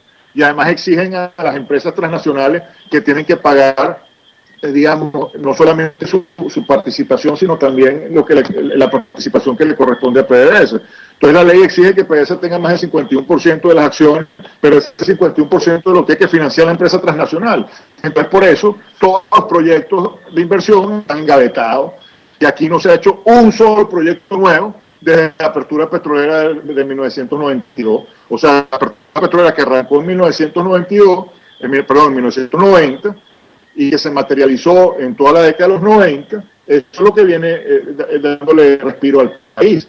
Porque desde que llegó este gobierno, ni un solo proyecto nuevo se ha materializado. se han firmado cartas de intención, se han anunciado con bombos y platillos nuevas asociaciones y nuevas socios y nuevos proyectos, pero nada se ha materializado. Y no es ningún secreto la razón por la que no se materialice. No se materializa porque no están los incentivos, no están las leyes, no está la confianza, no está el clima político, no está la competitividad. En gas, tenemos la quinta reserva de gas más importante del mundo y no sacamos gas, tenemos que importar gas de Colombia. Entonces, por Dios, tenemos las principales reservas de petróleo del mundo, pero tenemos que importar gasolina porque las refinerías están en tal estado de falta de mantenimiento que ya no podemos procesar gasolina en Venezuela. Entonces la compramos a precios internacionales para regalarla aquí o para que se la lleven de contrabando a Colombia. Entonces, por Dios, es una verdadera tragedia. Por donde se mire es una tragedia. Entonces, efectivamente, el gobierno que reemplace a esta pandilla de pillos que hemos tenido durante 14 años, efectivamente tiene un reto titánico por delante. Claro, lo bonito del asunto, lo que genera esperanza, es que los proyectos energéticos son sumamente atractivos y muy rápidamente pueden generar círculos virtuosos de desarrollo. O sea, nosotros aquí llegamos con un gobierno que genere credibilidad a nivel internacional, con una diplomacia profesional que genere esa confianza, y todos los inversionistas del mundo van a querer venir a Venezuela a hacer realidad una cantidad de proyectos espectaculares que están en papel, pero que en el momento no se pueden materializar. Pero si hay voluntad política, si están las leyes, están los incentivos, bueno, aquí va a venir esa mandrake a invertir. Y eso va a generar, pues evidentemente, muchísimos recursos para que el próximo gobierno tenga las herramientas necesarias para ser exitoso.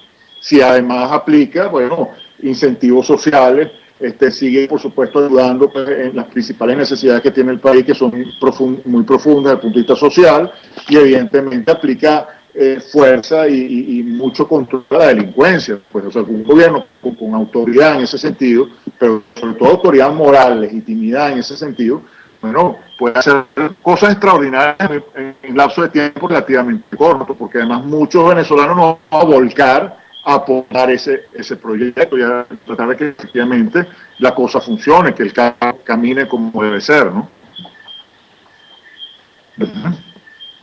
Blanca. Bueno, doctor, verdaderamente muy exhaustiva su explicación. Sin embargo, digamos que también hay otra esperanza, amén de que probablemente la revisión de muchos contratos internacionales, aunque nos hayamos salido del CIDEI, son 10 años de todas maneras que duran los periodos para ese total retiro y para no sufrir los reclamos que ya tantas empresas están haciendo a Venezuela por falta de cumplimiento de su palabra dada en contratos firmados. Pero también hoy en día se considera en el primer mundo que una de las grandes alternativas para salir de la gran crisis en que está sumida en estos momentos, por ejemplo, Europa, es justamente las nuevas energías, las energías alternativas. Y creo que allí nosotros tendremos abundancia de posibilidades como desarrollo, quiero decir. Bueno, a ver, Blanca, la primera parte, el tema de los convenios que se han firmado, ¿no? Muchos de esos convenios son ilegales, es decir, violentan frontalmente la Constitución y la ley venezolana y van a tener que ser revisados. Y uno se va a tener que sentar en una mesa de negociación con esas partes que contrataron con Venezuela y hacerles entender pues que los contratos no pueden mantenerse digamos en los supuestos que se negociaron, y entonces habrá que renegociarlos y llegar a términos efectivamente ganar, en donde la República no resulte para nada perjudicada, sino todo lo contrario. Esto se puede hacer con una gran diplomacia y con profesionales detrás de los procesos, ¿no? Yo en ese sentido no abrigo ninguna duda, o sea, tengo toda la certeza de que perfectamente se puede llevar a buen puerto, con unos buenos negociadores y con gente presente detrás de esas negociaciones. Por respecto al tema de efectivamente la alternativa, esta cosa que usted está mencionando, bueno, eso es el futuro, está asignado por unos procesos tecnológicos espectaculares que van a poner esas energías alternativas, por supuesto, en un primer orden. Pero falta mucho todavía para eso. Las energías alternativas apenas ocupan el 5% del consumo energético del mundo. En gran medida, casi el 9% del consumo energético mundial está movido por fuentes derivadas de los hidrocarburos, y eso va a seguir siendo así las próximas décadas, ¿no?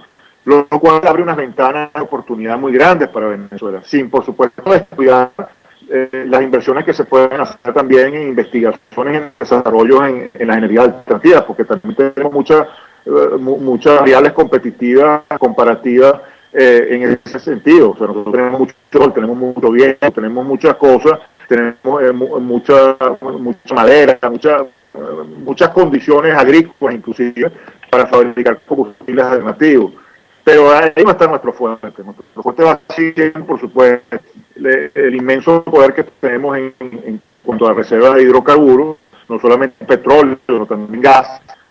Doctor Sosa, ¿sí?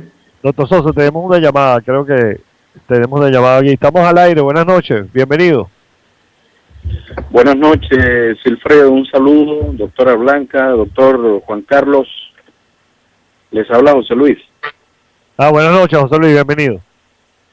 Oye, vale, estoy muy contento nuevamente con este programa, la presentación y el invitado que tienen, hablando de estos diferentes temas.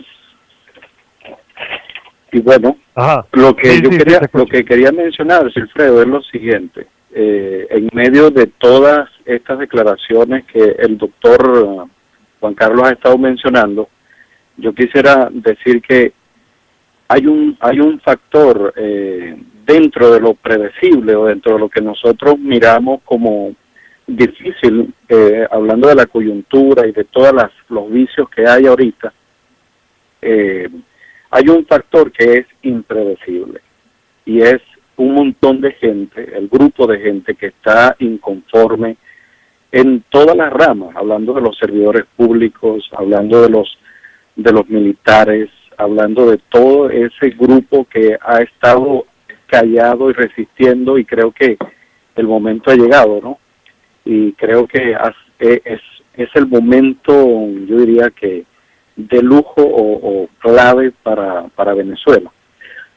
La pregunta que yo tengo aquí, o mejor dicho, es como especie de una invitación, y es si podríamos hacerle un llamado a Capriles para que prepare un mensaje a los chinos, a los rusos, bielorrusios y todas esas naciones que están haciendo su agosto ahorita, para decirle que todos esos contratos que han estado firmando y haciendo ese amasado de dólares y de millones, van a ser pues muy evaluados cuidadosamente, y así que tienen que tener mucho cuidado de no estar engolosinados con el personaje que está ocupando Miraflores ahorita. Muchísimas gracias, José Luis. Encantado de nuevo de tenerte acá con nosotros y gracias por el apoyo. No, de nada, un placer y adelante, que seguimos en línea. Muchas gracias. Doctor. Sí, Fredo, yo lamentablemente no pude escuchar muy bien la intervención porque se entrecortaba continuamente. Ok. Es tan amable de resumirme y darme el nombre de la persona que llamó. Bueno, la persona que llamó es José Luis, y él decía que a él le preocupaba mucho de nuevo a lo que usted se refería anteriormente acerca de las firmas de esos contratos leoninos y ilegales que se han firmado a la sombra de la ley, y que necesariamente cualquier gobierno que venga tiene que sentarse a revisar exhaustivamente ese contrato, y que la destrucción por la cual nos ha sometido este régimen es criminal, y que pensar que este régimen continúe significa la hecatombe para Venezuela, en otras palabras. Bueno, vuelvo y repito, ¿no? Muchos convenios tienen que ser reconsiderados, pero con muchísima diplomacia, porque tampoco nos podemos poner a pelear con esa persona, con esos estados, con esos gobiernos que convinieron con la República de Venezuela en esta época de tinieblas que hemos tenido. O sea, porque tampoco se les puede condenar a priori, puesto que ellos están, bueno, negociando con un gobierno que supuestamente es legítimo y que supuestamente es democrático y está allí de una manera constitucional, ¿no? Entonces, la principal falta es de nosotros mismos. Es decir, yo a la hora de tratar de comprender estas cosas, siempre asumo la responsabilidad. Es decir, nosotros como venezolanos, aunque no hayamos sido los autores de esos convenios, al final del día tenemos que dar la cara por Venezuela, tenemos que dar la cara por el buen nombre del país y por la confianza que ese buen nombre tiene que generar en la comunidad internacional. Y para poderlo hacer no nos podemos poner entonces a decir todo lo que hizo este gobierno que acabamos de superar va a ser tirado por la basura y no vamos a reconocer nada de lo que se firmó. Eso sería un gravísimo error. Yo creo que lo que tenemos que hacer es tragarnos a lo mejor nuestro orgullo muchas veces y sentarnos a negociar. Es decir, yo creo, por ejemplo, con China se tiene que seguir haciendo negocios porque China es ahorita la economía más pujante del mundo entero y bueno, es un socio que es formidable tenerlo. Lo que pasa es que hay que tenerlo en unos términos que le convengan a Venezuela y no como ahora, que se hicieron unos términos completamente contrarios a los intereses nacionales, ¿no? Simplemente para favorecer los créditos políticos de una persona. Eso hay que cambiarlo, pero hay que cambiar entonces los términos de ese convenio, más no el convenio. Hay que cambiar la forma como se hicieron las cosas, pero no hay que cambiar al potencial socio. Los chinos pueden ser sumamente útiles para la Venezuela del futuro. En el caso, por ejemplo, de los bielorrusos, obviamente yo le daría completamente la espalda tanto a Bielorrusia como a Cuba, como a cualquier régimen dictatorial. O sea, yo pienso que una de las primeras cosas que tiene que hacer Venezuela es dejarle bien claro al mundo que nosotros con países forajidos, con países que están sometidos a dictaduras, con países que están violando los principios y los valores occidentales, nosotros le damos la espalda y nosotros vamos entonces a aliarnos y a buscar ser amigos de los países que están llevando el planeta hacia estadios de progreso, hacia estadios de bienestar, en donde las sociedades pueden vivir con libertad y donde los individuos pueden alcanzar sus fines con trabajo, con dedicación, con oportunidades. Entonces ese es el tipo de socios que nosotros tenemos que buscar y el tipo de países con los que nos tenemos que aliar. No significa que le vamos a dar la espalda a los pueblos subyugados. O sea, una cosa, por supuesto, es el régimen tiránico de Fidel Castro y otra cosa son los cubanos que sufren ese régimen. Lo mismo pasa en Bielorrusia. Una cosa es el régimen tiránico de Lukashenko y una cosa muy distinta son los bielorrusos que sufren ese régimen y que quieren salir de ese régimen, como el caso nuestro con Chávez. Entonces, bueno, hay que ser muy hábil en ese sentido para que las cosas que se hagan, bueno, si bien es cierto, condenen a esos regímenes, no le den la espalda a las luchas digamos, de los pueblos que están buscando su libertad, ¿no? Entonces ahí eso se puede hacer de una manera, digamos, acertada, a través de una diplomacia que sea realmente profesional, es decir, de una diplomacia que sepa hacer las cosas de una manera digna, ¿no? Y además, vuelvo y repito, profesional. O sea, uno de los grandes errores que hemos tenido nosotros en el pasado es que a veces ponemos como diplomáticos a personas que son amigas para favorecer. Doctora Purra, disculpe que lo interrumpa de nuevo. Tenemos otra llamada de un oyente. Bienvenido, buenas noches. Buenas noches, Wilfredo, es Karim. Buenas noches, doctor Julia, señora Blanca. Bueno, disculpe que los interrumpa un poco. Lo que pasa es que pues siento este deseo de como decía la señora Blanca, ¿no? Decía, bueno, tenemos esperanza, ¿no? Y en medio de esta esperanza, pues yo estoy llamando desde Miami con una mente muy positiva y quererles decir a todos nuestros paisanos alrededor del mundo que en Miami, en la Florida, se está trabajando para llamar la atención de los medios internacionales el día 7 de octubre. Estamos trabajando para hacer una movilización masiva a lo largo y ancho de la Florida. Y yo sé que nuestros hermanos en Georgia en las Carolinas, también están trabajando para lograrlo, para ir a votar en New Orleans.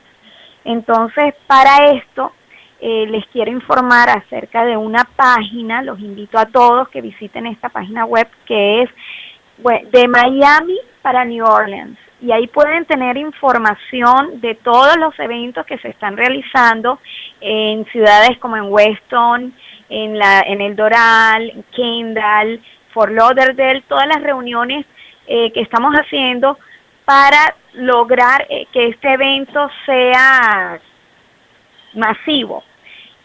Mañana viernes vamos a tener una reunión en el área de Kendall, en el restaurante Don Criollito. Los esperamos allí, van a las 7 de la noche. La dirección es la 120-39 Southwest y la 132 Court en Kendall. Están invitados y decido llamar porque cada uno de nosotros somos voces y necesitamos que nosotros seamos entes multiplicadores de buena voluntad, de positivismo. Vamos a lograr este cambio y el cambio pues comienza con cada uno de nosotros. Entonces, bueno, espero mañana que mucha gente esté motivada y los que no pueden votar, pues motivar a aquellos que sí pueden, y en el nombre de Dios pues vamos a lograr este cambio trabajando cada uno de nosotros en común acuerdo y con la ayuda de Dios, ¿ok? Buenas noches, bendiciones y saludos para todos. Muchísimas gracias, Karin. Doctora Purva, yo no sé si usted escuchó a Karin. Karin está llamando a la participación de los venezolanos en Miami. La escuché perfectamente y de verdad que aplaudo esa iniciativa. Me parece que ese ejemplo que está haciendo Karina, que están demostrando allá en Miami, es un ejemplo que se tiene que replicar en todos los estados del mundo donde haya venezolanos. Es decir, yo creo que todos los venezolanos que están viviendo afuera en este momento tienen que organizarse como lo está haciendo Karina y su equipo y la gente allá en Miami, y ustedes en Bahamas, en fin, o sea, la gente que en definitiva está buscando la manera pues efectivamente de convertirse en una fuerza de libertad y que lo están demostrando además con tanta dignidad. Yo he conocido muchos venezolanos alrededor del mundo que verdaderamente en sus escenarios privados están haciendo cosas muy importantes por estas luchas que estamos emprendiendo, ¿no? Que estamos llevando a cabo. Muchas veces son personas anónimas, ¿no? Que digamos, inclusive ponen más profundo los silencios, ¿no? Y el anonimato, y están haciendo cosas extraordinarias.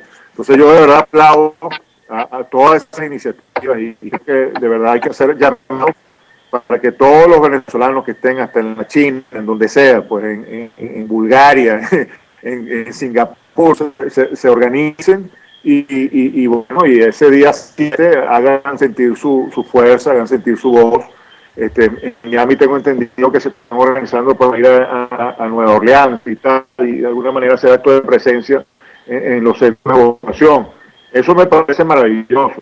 Y si no se van a Nueva Orleans porque no pueden y se quedan en Miami y el consulado del Carrizo no les abrió y no les permitió, igual tienen que hacer presencia en las calles, tienen que hacer manifestaciones frente al consulado, frente a la embajada, y quizás inclusive a entidades estadounidenses, en Washington, por ejemplo, y sea al Departamento de Estado, y sea lugares emblemáticos, ¿no? al Capitolio, y hacer manifestaciones ahí en pro de la libertad y en favor pues, de las luchas que se están llevando a cabo. Eso es importantísimo, porque una parte fundamental de la tarea que hay que hacer tiene que ver con abrirle los ojos a la comunidad internacional, porque el nuevo régimen, o sea, el nuevo gobierno que hay en Venezuela, para que pueda funcionar realmente necesita el apoyo de los países del planeta, de la comunidad internacional. Eso es vital, eso es importantísimo. Sobre todo porque si algo ha hecho este régimen es gastar cualquier cantidad de dinero del erario público en comprar conciencia a nivel de entidades internacionales. Entonces tienen representantes muy efectivos en todos los organismos internacionales, en la OEA, en la Corte Penal Internacional, en el Parlamento Europeo, en los grupos de lobby, en el Congreso estadounidense. En todas partes tienen, personas infiltradas ahí haciendo trabajo en favor de Chávez y el régimen, ¿no? Y eso pesa a la hora de hacer, claro. a la hora de hacer estas cosas, eso pesa muchísimo. Pues la única manera de compensar un poco esa fuerza alimentada por los petrodólares de este señor que los usa sin escrúpulos, bueno, es con ese tipo de alma y de dignidad que está demostrando Karina, pues, o sea, y el grupo de ella.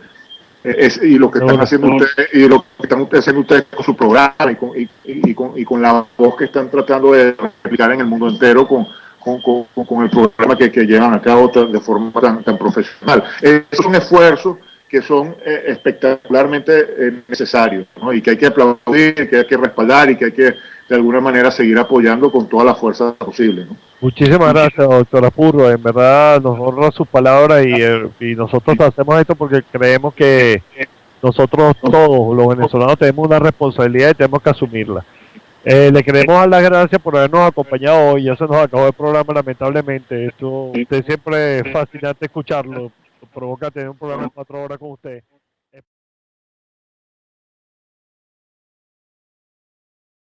Porque donde quiera que vayamos y nos pongamos, estamos dejando testimonio de lo que está sucediendo, y esta gente no podrá ya más decir, no, yo no lo sabía. No, sí lo sabía. Ahora, yo no diría que nadie quiere tocar el tema.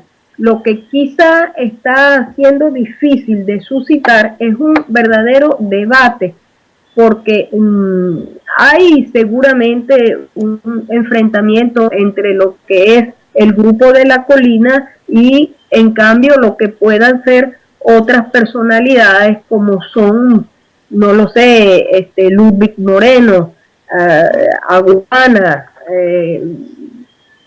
Alfredo Bail y tantas otras personas que son técnicos del mismo nivel, que no han tenido la ocasión quizás de entrar a controlar en los procesos de control del CNE, que ha sido monopolizado por el grupo de la colina. Y bueno, nosotros desde aquí, desde la radio, hemos querido darle un mínimo espacio a ese debate, donde usted tiene, pues, por supuesto, un sitio privilegiado. Aló, creo que el 23 tenemos la entrevista con el Aguana, ya hemos hablado con Alfredo Bail. Ahora, todos coincidimos en un mismo punto: hay que salir a votar, hay que votar por el candidato Enrique Capriles Radonsky y hay que quedarse allí a defender el voto. Yo pienso que este punto de convergencia de todas las vertientes debería ser un signo de que la gente en Venezuela está madura para un debate y para la verdad, porque son verdades las que vamos a decir allí. Me diga, doctor, por favor. No, creo que ese punto es absolutamente válido, que usted está diciendo, por diseño. Sin embargo, si bien es cierto, efectivamente hay personas que están denunciando esto con muchísima propiedad, y usted mencionó alguno de ellos. Está, por ejemplo, también el de General Peñalosa, que viene escribiendo artículos muy claros en cuanto a cada uno de los puntos que uno tiene que tomar en cuenta en este caso. Yo insisto en que todas esas voces, en cierta forma, se las lleva el viento cada vez que aparece, digamos, los que principalmente son ante los ojos del mundo, digamos, los dolientes más directos, que son el candidato a la oposición y su entorno más cercano.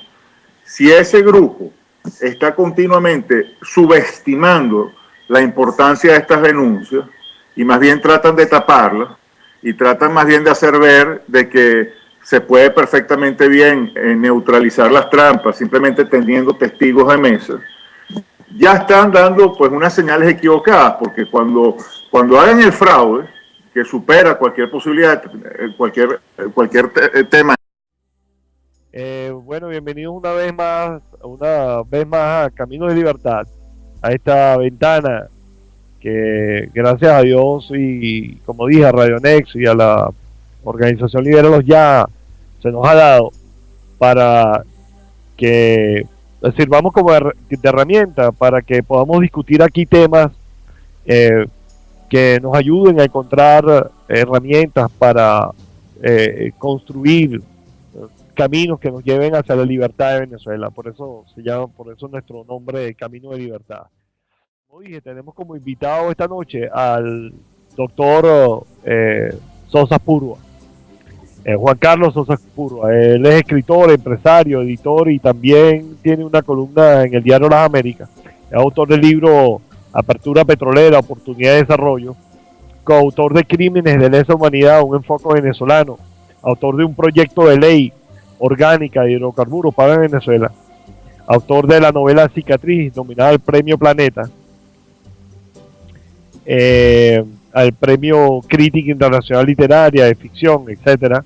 Ha intervenido como ponente invitado ante el Parlamento Europeo y a la Universidad Complutense de Madrid.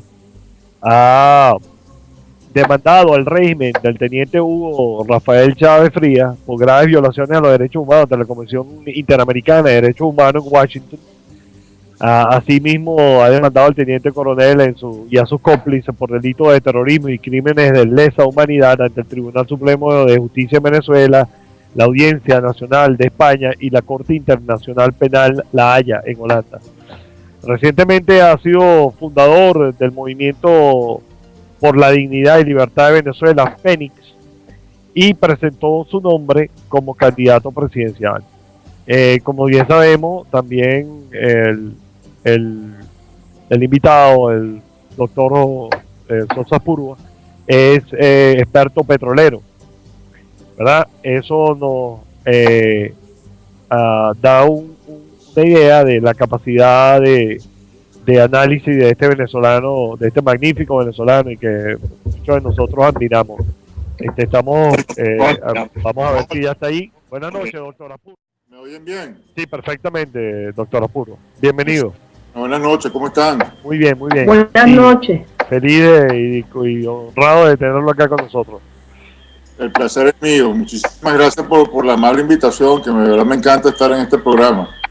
No, las gracias se las damos nosotros porque, como decíamos en la presentación, usted es una persona que tiene indudables capacidades y conocimiento de la grave situación en la cual Venezuela está envuelta en este momento, y que nos puede ayudar a encontrar luces que nos ayuden a entender las salidas, sobre todo las soluciones a esta dificultad. La doctora Blanca Briceño, que está acá conmigo, y yo en principio no tienen ninguna intenciones de salir a votar, saldrían a votar, pero no porque crean en el sistema democrático mentiroso que tenemos, no porque crean que el CNE va a reflejar la voluntad que uno ponga en esa máquina, sino porque van a ser energía de calle. Es decir, lo importante es que ese día 7 de octubre, todo el país que quiera efectivamente tener una vida decente en Venezuela y tener una vida libre con progreso, salga a la calle a defender esos valores y esos principios. Porque lo que tenemos que tener muy en claro es que esos valores y esos principios no se pueden someter a ningún tipo de proceso electoral.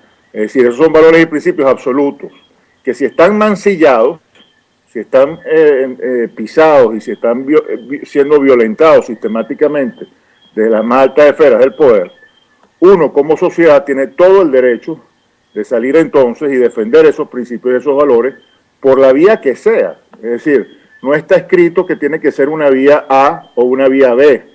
Hay que tomar en definitiva el camino que sea necesario para lograr que esos principios y esos valores sean los que prevalezcan, ¿no?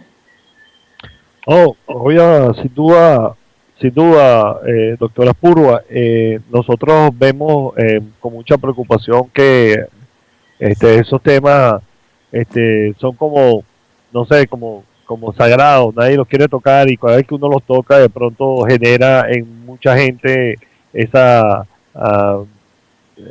¿cómo le explico? Esa reacción incómoda de que se está promoviendo la abstención y que se está desanimando a la gente. Nosotros pensamos, por otra parte, que ¿cómo le explico? El saber, el conocimiento es poder.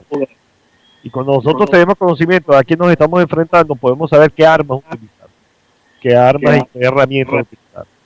Y esa es la motivación principal de estas conversaciones que nosotros tratamos de generar aquí en esta discusión, porque estamos convencidos que la participación masiva puede ser la clave para que este macabro se lleve a cabo, sobre todo que la gente esté en la calle defendiendo su... Fíjate una cosa, Cifrado, esto es muy importante que quede bien claro, ¿no?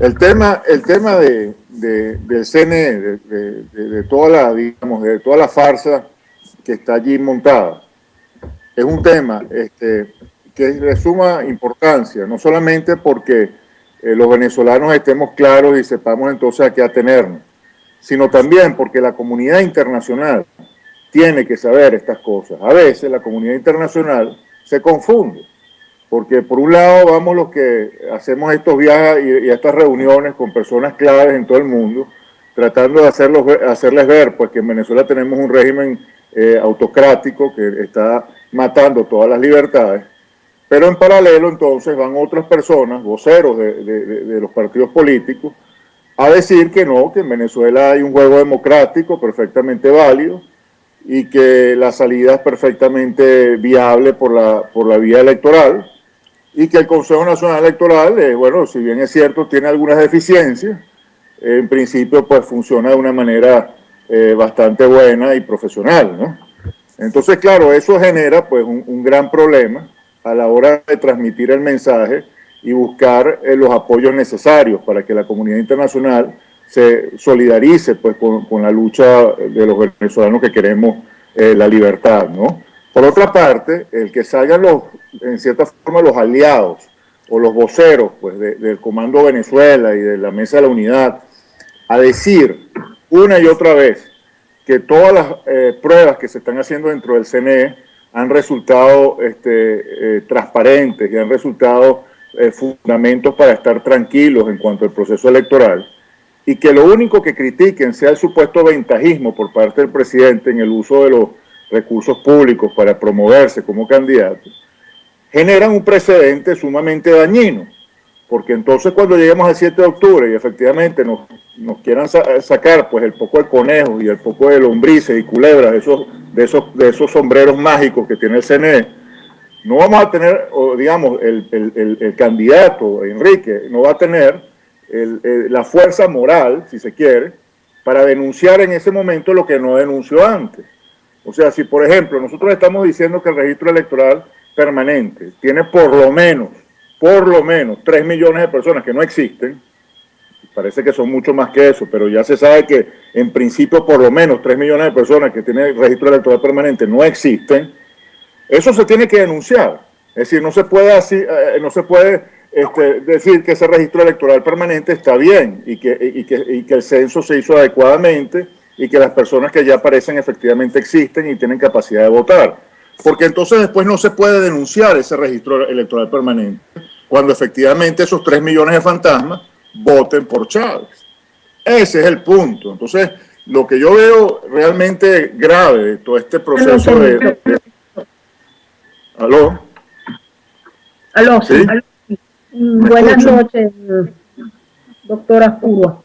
Bueno, en realidad es muy importante lo que usted está diciendo. Seguramente que ante la comunidad internacional y sobre todo con un centro Carter, y ahora se le ha sumado UNASUR acompañando elecciones que verdaderamente es muy difícil considerar que no estén viciadas, le quitan espacio a las denuncias que hacemos. Sin embargo, hacer las denuncias es importante. Estamos hablando en el preámbulo acerca de cómo el CNE convertido en el brazo electoral del régimen, siempre busca la manera de entorpecer y de acusar al sector opositor de cosas que a todas luces ocurren en cuantía mayor por parte del régimen. Doctora Purva. Bueno, efectivamente, el tema del CNE es un tema sumamente, digamos, importante, muy importante, al que desafortunadamente, pienso yo, no se le ha dado la importancia que tiene. Es decir, se ha subestimado muchísimo por parte de la dirigencia de la oposición el verdadero poder que tiene el CNE para transformar las realidades y cambiarlas completamente, ¿no? Eso es un poder que no se puede subestimar, porque definitivamente está blindado y está estructurado siguiendo pues unos parámetros bueno, sumamente profesionales por parte, bueno, de personas que tienen décadas haciendo trampas para mantenerse en el poder, ¿no? Entonces, a mí me parece que uno de los principales temas que tenemos que abordar en este mes que nos falta para el 7 de octubre es poner muy en claro, tanto en la comunidad nacional como en la comunidad internacional, de cuáles son todos y cada uno de los puntos que están flojos en el CNE, es decir, los tornillos que están flojos en el CNE y que van a hacer que toda la estructura democrática se caiga, a menos que, bueno, que esos tornillos se aprieten, y en todo caso, cuando se caiga la estructura, si se llega a caer, bueno, que sepamos las razones por las cuales se cayó, ¿no? El argumento bajo el cual, la premisa bajo la cual se sostiene que hablar de estas cosas es equivocado y es promover la abstención, es un argumento que a mi parecer es totalmente errado.